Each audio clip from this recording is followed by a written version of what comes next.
اور وہی دن ہوگا جب تمہارا رب ان لوگوں کو گھیر کر لائے گا اور ان معبودوں کو بھی بلا لے گا جنہیں آج یہ اللہ کو چھوڑ کر پوج رہے ہیں۔ پھر وہ ان سے پوچھے گا کیا تم نے میرے ان بندوں کو گمراہ کیا تھا یا خود بھٹک گئے تھے؟ کون آئیں گے؟ انبیاء، رسول، شہداء، اولیاء، صالحین، ان سے پوچھا جائے گا، پھر فرشتوں سے پوچھا جائے گا۔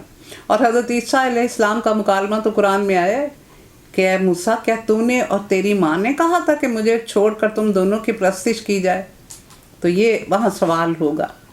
عرض کریں گے پاک ہے آپ کی ذات، ہماری تو یہ مجال نہ تھی کہ آپ کے علاوہ کسی اور کو مولا بنا لیتے، مگر آپ نے ان کو اور ان کے باپ دادا کو خوب سامان زندگی دیا، پھر یہ آپ کو بھول گئے اور شامت زدہ ہو کے رہے۔ یوں جھٹلا دیں گے وہ تمہارے معبود تمہاری ان باتوں کو جو آج تم کہہ رہے ہو۔ وہ سامنے کہیں گے جی ہمیں تو پتہ نہیں۔ یا حضرت عیسیٰ نے کیا جواب دیا تھا؟ حضرت عیسیٰ علیہ السلام نے کہا تھا یا باری تعالیٰ میں تو جب تک ان کے درمیان رہا میں آپ کی طرف بلاتا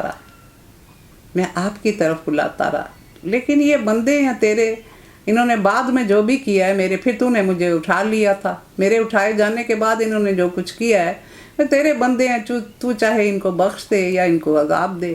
یہ بات انہوں نے کہی۔ اور پھر تم نہ اپنی شامت کو ٹال سکو گے اور نہ کہیں سے مدد پا سکو گے، اور جو بھی تم میں سے ظلم کرے گا اسے ہم سخت عذاب کا مزہ چکھائیں گے۔ اے رسول تم سے پہلے جو بھی رسول آئے وہ کھانا کھاتے تھے، بازاروں میں پھرتے تھے، دراصل ہم نے تم لوگوں کو ان کے لیے آزمائش کا ذریعہ بنا دیا۔ کیا تم صبر کرتے ہو؟ تمہارا رب سب کچھ دیکھتا ہے۔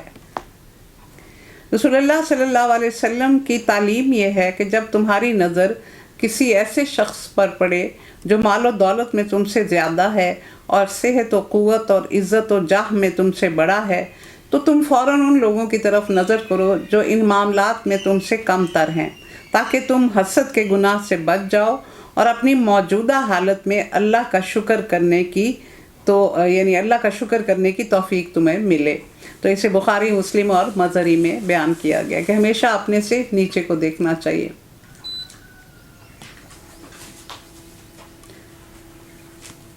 جو لوگ ہمارے حضور پیش ہونے کا اندیشہ نہیں رکھتے وہ کہتے ہیں کیوں نہ فرشتے ہمارے پاس بھیجے جائیں یا پھر ہم اپنے رب کو دیکھیں۔ بڑا گھمنڈ لیے اپنے نفس میں یہ بیٹھے ہیں اور یہ حد سے گزر گئے ہیں۔ یہ اپنی سرکشی میں جس روز فرشتوں کو دیکھیں گے وہ مجرموں کے لیے کسی بشارت کا دن نہ ہوگا۔ کیا مطلب؟ یا تو موت کے وقت آتے ہیں یا عذاب کے لیے آتے ہیں، اور یا پھر قیامت والے دن بہت زیادہ آئیں گے، تو کوئی بھی کام ان کو خوش نہیں کرے گا۔ چیخ اٹھیں گے خدا پناہ، جو کچھ ان کا کیا دھرا تھا اسے ہم غبار کی طرح اڑا دیں گے۔ کیا مطلب کہ جو نیک اعمال انہوں نے کیے بھی تھے، چونکہ وہ کفر کی حالت میں کیے تھے اور اللہ تعالیٰ کے لیے نہیں کیے تھے اور وہ جنت کے حصول کے لیے نہیں کیے تھے، ایمان کی بنا پہ نہیں کیے تھے، تو ان کا کوئی فائدہ نہیں ہوگا، وہ ہوا میں اڑ جائیں گے۔ جیسے جو چیز ہوا میں اڑے وہ ضائع ہو جاتی ہے، بس وہی لوگ جو جنت کے مستحق ہیں اس میں ٹھہریں گے اور دوپہر گزارنے کو عمدہ مقام پائیں گے۔ اور آسمان کو چیرتا ہوا ایک بادل اس روز نمودار ہوگا اور فرشتوں کے پرے کے پرے اتار دی جائیں گے۔ اتنے زیادہ فرشتے اس وقت بھی ہیں، اس دن تو کمال بہت زیادہ ہوں گے، لیکن ہمارے یہاں ہمارے کاموں کے لیے فرشتے بہت زیادہ آتے جاتے ہیں، اور جہاں درس کی محفل ہوتی ہے، ذکر کی محفل ہوتی ہے، وہاں تو ان کے ٹھٹ لگ جاتے ہیں۔ انسان کی طرح نہیں ہوتے کہ گزر جائیں آرام سے سائڈ پہ ہو کے، تو وہ پھر اوپر تک ان کے پرے کے پرے لگ جاتے ہیں۔ پھر وہ جا کے ریکارڈنگ لے کے جاتے ہیں، رپورٹنگ کرتے ہیں، پھر بتاتے ہیں۔ تو اللہ تعالیٰ پوچھتے ہیں میرے بندے کیا کر رہے تھے، تو پھر بتاتے ہیں، حالانکہ اللہ تعالیٰ کو تو سب علم ہے۔ تو اللہ تعالیٰ بتاتے ہیں یا باری تعالیٰ آج کا کیا کہیں گے، یا باری تعالیٰ آج وہ سورۃ فرقان پڑھ رہے تھے۔ تو پھر اللہ تعالیٰ پوچھیں گے تو وہ مجھے یاد کر رہے تھے، انہوں نے مجھے دیکھا ہے؟ تو فرشتے کہیں گے نہیں باری تعالیٰ انہوں نے آپ کو دیکھا تو نہیں، وہ آپ کا ذکر کر رہے تھے، انہوں نے آپ کو نہیں دیکھا۔ تو اللہ تعالیٰ اس بات پہ بڑے خوش ہوں گے۔ پھر ایک وہ فرشتہ کہے گا کہ یا باری تعالیٰ اس محفل میں ایک بندہ ایسا بھی تھا جو وہ سننے کوئی نہیں آیا تھا، وہ تو کسی کو لینے آیا تھا، تو تھوڑا ٹائم تھا تو وہ بھی بیٹھ گیا تھا۔ تو اللہ تعالیٰ فرمائیں گے آج سب کو بخش دو، میرے سارے بندوں کو بخش دو، اللہ تعالیٰ اتنے خوش ہوں گے۔ تو یہ ہم ان چیزوں کے بارے میں غور نہیں کرتے ہیں، یہ ان چیزوں کو چھوٹا نہیں سمجھنا چاہیے۔ جب آپ اپنے گھر میں بیٹھ کے سنتے ہیں تو آپ کی وہ جگہ جو ہے وہ ذکر کی محفل بن جاتی ہے۔ اور در حقیقت بادشاہی صرف رحمان کی ہوگی۔ قرطبی کی حدیث ہے کہ آسمان شک ہو جائے گا، اس میں سے ایک رقیق بادل نکلے گا جس میں فرشتے ہوں گے، ایک سائبان آسمان سے آئے گا، اس میں حق تعالیٰ کی تجلی ہوگی، اس کے گردا گرد ملائکہ ہوں گے، یہ حساب شروع ہونے کا وقت ہوگا۔ اس وقت آسمان کا پھٹنا صرف کھلنے کے مفہوم میں لیا جائے گا، وہ پھٹنا نہ ہوگا جو نفخ صور کے وقت ہوگا۔ آسمان پھٹ کر دھواں ہو جائے گا، آسمان پہلے بھی دھواں تھا اور پھر آسمان بنائے گئے تھے، پھر وہ اپنی پرانی حالت میں آ جائے گا۔ یہ وہ منظر ہیں جو متشابہات میں سے ہیں، ہم ان کو سمجھ نہیں سکتے صحیح طریقے سے۔ اور منکرین کے لیے وہ دن بڑا سخت ہوگا، ظالم انسان اپنا ہاتھ کاٹے گا، کاش میں نے رسول کا ساتھ دیا ہوتا، میری کم بختی، کاش میں نے فلاں کو دوست نہ بنایا ہوتا۔ تو اس میں ایک واقعہ کوٹ کیا جاتا ہے کہ رسول اللہ صلی اللہ علیہ وسلم کو عقبہ بن ابی معیط نے اپنے گھر دعوت پہ بلایا، تو آپ نے کہا کہ میں اس شرط پر آؤں گا کہ تم اسلام قبول کر لو۔ اس نے کہا میں کر لوں گا، اس نے مان لیا کہ میں اسلام قبول کر لوں۔ تو آپ نے کھانا تناول فرما لیا اور اس نے آپ کے سامنے اسلام قبول بھی کر لیا، لیکن اس کے بعد ابی بن خلف جو اس کا دوست تھا وہ اس کے سر ہو گیا۔ اس نے کہا تم نے یہ کیا کیا، تم پاگل ہو، تم اپنے باپ دادا کے دین کو چھوڑ کے اس طرح کی حرکتیں کر رہے ہو، یعنی تم ان کے دین کو خراب کرنا چاہتے ہو، یہ نہیں تم نے ٹھیک کام کیا۔ تو پھر وہ مرتد ہو گیا تھا۔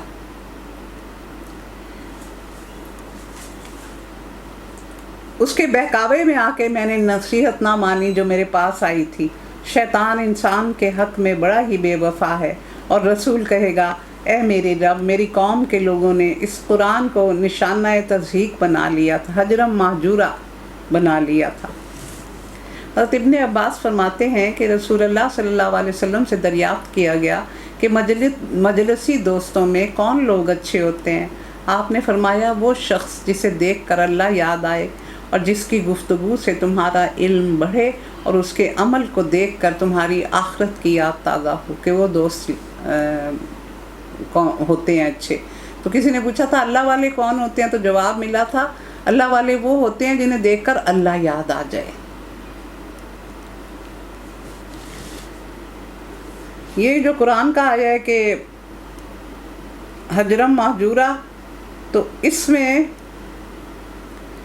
حضرت انس فرماتے ہیں کہ رسول اللہ صلی اللہ علیہ وسلم نے فرمایا جس شخص نے قرآن پڑھا پھر اسے بند کر کے گھر میں معلق کر دیا، نہ اس کی تلاوت کی پابندی کی، نہ اس کے احکامات میں غور کیا، قیامت والے دن قرآن اس کے گلے میں پڑا ہوا آئے گا اور اللہ کی بارگاہ میں شکایت کرے گا کہ آپ کے اس بندے نے مجھے چھوڑ دیا تھا، اب آپ میرے اور اس کے درمیان فیصلہ فرما دیں، اور اس کے حق میں فیصلہ ہوگا۔ یہ قرطبی کی حدیث ہے۔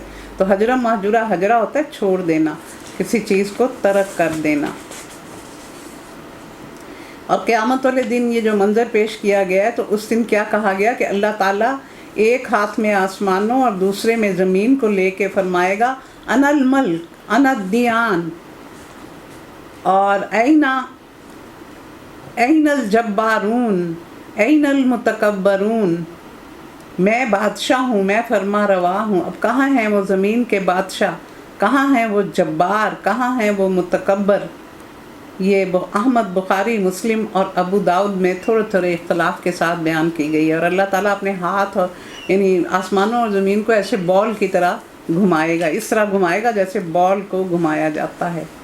اور اے رسول، ہم نے اسی طرح مجرموں کو ہر نبی کا دشمن بنایا تھا، اور تمہارے لیے تمہارا رب ہی رہنمائی اور مدد کے لیے کافی ہے۔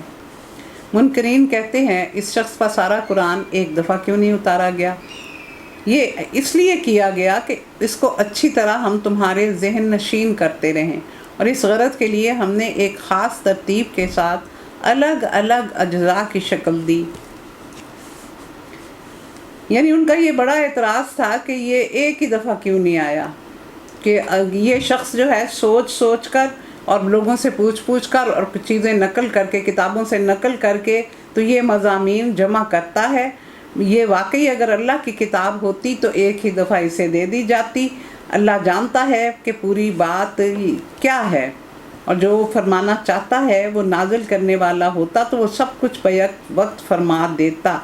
یہ جو سوچ سوچ کر کبھی مضمون لایا جاتا ہے کبھی کچھ، یہ اس بات کی علامت ہے کہ وہی اوپر سے نہیں آتی، یہ اپنے پاس سے گھٹتے ہیں. تو ہمارے عمل کرنے کی قوت محدود، ہمارے سمجھنے کی قوت محدود، ہمارے یاد رکھنے کی قوت محدود، تو ہماری استطاعت کے مطابق یہ ہمیں تھوڑا تھوڑا دیا گیا. جب کبھی تمہارے سامنے کوئی نرالی بات یا عجیب سوال لے کے آئے تو اس کا ٹھیک جواب بر وقت ہم تمہیں دے دیں اور بہترین طریقے سے بات کھول دیں. کہ لوگ سوال بھی پوچھتے تھے، پھر جنگیں ہوتی تھیں، پھر ایک دم سے واقعاتی معاملات پیش آ جاتے تھے کہ اس سے پہلے نہیں ہوتے تھے. یہودی بہت زیادہ سوالات منافقین کے ذریعے سے پوچھتے تھے، ان کا جواب دینا ہوتا تھا. تو یہ وجوہات ہیں. جو لوگ اوندھے منہ جہنم کی طرف دھکیلے جانے والے ہیں ان کا موقف بہت برا اور ان کی راہ بہت غلط ہے. ہم نے موسیٰ کو کتاب دی اور اس کے ساتھ اس کے بھائی ہارون کو مددگار کے طور پہ لگایا. یہ دیکھیں، یہ پہلے کی بات ہے. یہ کتاب یہاں جو ہے یہ وہی ہے کہ جو آپ کو ہدایات وہی کے ذریعے مل رہی تھی، کیونکہ کتاب تو آپ تورات تو آپ کو بعد میں دی گئی تھی جب آپ صحرائے سینا میں تھے اور سمندر میں پھر آل فرعون غرق ہو گئی تھی. تو یہاں کتاب کا مطلب ہے کہ جو ہدایات اور احکامات نبی ہونے کے ناطے آپ کو مل رہے تھے. اور ان سے کہا جاؤ اس قوم کی طرف جس نے ہماری آیات کو جھٹلا دیا ہے، آخرکار ان لوگوں کو ہم نے تباہ کر کے رکھا. یہی حال قوم نوح کا ہوا. انہوں نے ہمارے رسول کو جھٹلایا، ہم نے ان کو غرق کر دیا اور لوگوں کے لیے ایک نشان عبرت بنا دیا. ان ظالموں کے لیے ایک دردناک عذاب ہم نے مہیا کر رکھا ہے. اور آج سمود اور اصحاب الرس اور بیچ کی صدیوں کے بہت سے لوگ تباہ کیے گئے. ان کا ذکر اس لیے زیادہ آتا ہے کہ یہ ان کی تباہ شدہ بستیوں پر سے یہ گزرتے تھے. اصحاب رس کے بارے میں کوئی زیادہ ہمیں تفصیل نہیں ملتی، بہت ہی کم ان کے متعلق پتہ چلتا ہے. اور زیادہ سے زیادہ یہ کہ یہ ایک ایسی قوم تھی جس نے اپنے پیغمبر کو کنویں میں لٹکا کے مار دیا تھا. کنویں میں لٹکائے رکھا تھا اور پھر وہ مار دیا تھا ان کو. ان میں سے ہر ایک کو ہم نے مثالیں دے دے کر سمجھایا اور آخر کار ہر ایک کو غارت کر دیا. اور اس بستی پر تو ان کا گزر ہو چکا جس پر بدترین بارش برسائی گئی. کون سی؟ پتھروں کی. قوم لوط. کیا انہوں نے اس کا حال نہ دیکھا؟ مگر یہ موت کے بعد دوسری زندگی کی توقع ہی نہیں رکھتے. یہ کہتے ہیں کہ یہ بس دنیا کی زندگی ہے، اسی میں عیش کر لو. یہ لوگ جب تمہیں دیکھتے ہیں تو تمہارا مذاق بنا لیتے ہیں. کیا یہ شخص ہے جسے اللہ نے رسول بنا کے بھیجا ہے؟ اس نے تو ہمیں گمراہ کر کے اپنے معبودوں سے دور کر دیا ہے. اگر ہم ان کی عقیدت پر جم نہ گئے ہوتے تو یہ ہمیں بالکل دور کر دیتا. اچھا وہ وقت دور نہیں جب عذاب دیکھ کر انہیں معلوم ہو جائے گا کہ کون گمراہ ہے اور کون ہدایت یافتہ. کبھی تم نے اس شخص کے حال پر غور کیا جس نے خواہش نفس کو اپنا معبود بنا لیا ہے؟ تو خواہش نفس، نبی کریم صلی اللہ علیہ وسلم نے فرمایا اس آسمان کے نیچے اللہ کے سوا جتنے بھی معبود پوجے جا رہے ہیں ان میں اللہ کے نزدیک بدترین وہ شخص ہے جو اپنی خواہش کا غلام ہو اور اس کی پیروی کر رہا ہو. یعنی خواہشوں کے پیچھے چلنا یہ بھی معبود ہے. معبود کی بڑی صورتیں ہیں، اور مال، اولاد اور عہدے اور اپنے شاندار بزنس اور جیسے بھی ہوں، یہ سب چیزیں یہ ان کو انسان جب اللہ کے سے زیادہ اہمیت دیتا ہے تو پھر یہ اس کے معبود بن جاتے ہیں. ہر وہ چیز جو بندے اور رب کے درمیان آئے وہ طاغوت کہلاتی ہے. کیا تم ایسے شخص کو راہ راست پر لانے کا ذمہ لے سکتے ہو؟ کیا تم سمجھتے ہو کہ ان میں سے اکثر لوگ سنتے اور سمجھتے ہیں یہ تو جانوروں کی طرح ہیں، بلکہ ان سے بھی زیادہ گئے گزرے. اچھا دیکھیں، جب یہ اس طرح کی آیات آتی ہیں تو بڑی شرم آتی ہے کہ جانور جو بھی کریں، آپس میں کچھ تو خون کریں، لڑیں، وہ شرک نہیں کرتے.